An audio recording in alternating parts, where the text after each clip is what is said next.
So much. And with me now, aviation expert and pilot Kyle Bailey. All right, Kyle, there's a lot of talk about who should have reported what to whom. What we do know is that a Chinese vessel said that they heard a ping for 90 seconds and that this information is released through a Chinese-run news agency. Who should have been informed of this? Australia should have been informed because they're basically running the operation, the search and the recovery efforts. And the International Civil Aviation Authority basically also has a jurisdiction, but Australia should have been notified. All right. So let's assume that Australia is notified. What do we need now to actually find out if that ping belongs to the black box that was on 370? That ping actually has to be analyzed with specific equipment and for the signal. And there's a lot of other things in the ocean that could actually interfere with that signal, such as mammals, caves.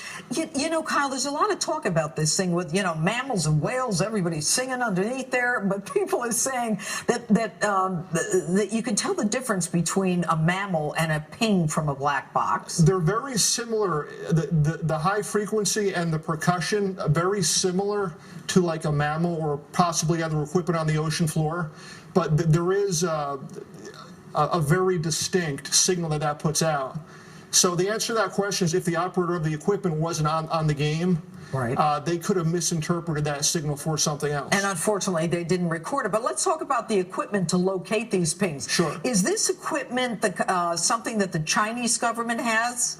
The Chinese government should have it. I mean, they do have naval assets. I would assume that they would have it, based on the fact that they do have a navy and significant assets. But we know that definitely we have this particular, what is it called? The hydrophone submersible. The hydrophone submersible. But if we confirm, or if they confirm, that there is a ping, and they're in a part of the world, Kyle, where they have a relatively unknown or unmapped ocean floor, how can they navigate the recovery underwater? Conditions are very difficult. Like I said, it could be up to 20,000 feet deep, the ocean. Basically pitch black down there. Just to give you an example, how much of the ocean is unmapped, it would actually take over 500 years for a single ship to map the ocean floor. So around, continents, that area is mapped, but when you get way out in the middle of nowhere, that's mapped, uncharted territory. There's caves, there's everything you can imagine going through there. All right, and if the beacon stops working, how much harder will this make the search?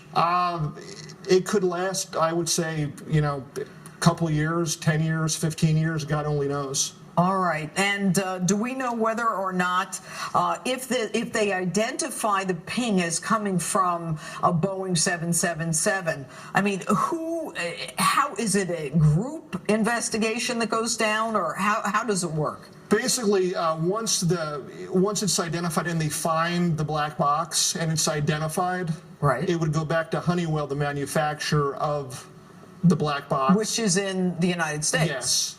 Ah. And they would interpret all that information. All right. It's basically its own specific data that has to be interpreted. So then, irrespective of who actually brings up the black box, assuming that this ping is from the black box and assuming that that black box is from 370, it comes back to the United States for interpretation? Yes.